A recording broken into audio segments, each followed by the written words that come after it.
சில ஆண்டுகளுக்கு முன்னாடி நயன்தாரா நடிப்புல ஆர்ஜே பாலாஜி இயக்கி வெளிவந்த படம் தான் மூக்குத்தி அம்மன். இந்த படம் தியேட்டர்ல நல்ல வரவேற்பை பெற்றுச்சு. சில ஆண்டுகளுக்கு அப்புறமா இதோட சீக்வல, அதாவது மூக்குத்தி அம்மன் 2 மேக் பண்ண போறதா அனௌன்ஸ்மெண்ட்ஸ் வெளியாச்சு. சுந்தர் சி டைரக்ட் பண்றதா இருக்கிறாரு அப்படின்னு சொல்லிட்டு நியூஸ் வந்துச்சு. இந்த படத்தோட ப்ராஜெக்ட லான்ச் பண்றதுக்கு அபிஷியலா ஒரு பூஜா செரிமனியும் வச்சாங்க. அந்த செரிமனி மார்ச் 6 நடந்துச்சு.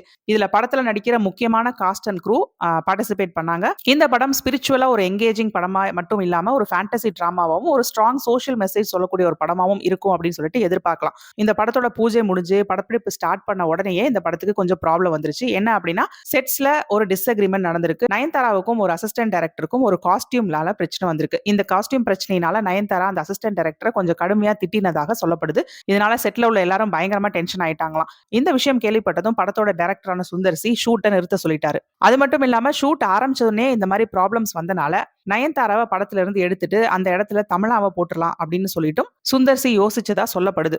இது படத்துக்கு நிஜமாவே ஒரு பெரிய பின்னடைவு தான். இன்னொரு தரப்பினர் என்ன சொல்றாங்க அப்படின்னா, படத்தோட ப்ரொடியூசர் ஐஷாரி கணேஷ் இந்த பிரச்சனையில தலையிட்டு நயன்தாரா கூட பேசி இந்த பிரச்சனையை சால்வ் பண்ணிட்டாரு.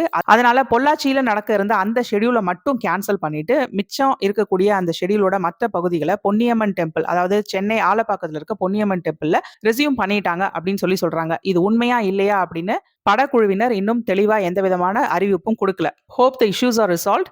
Stay tuned.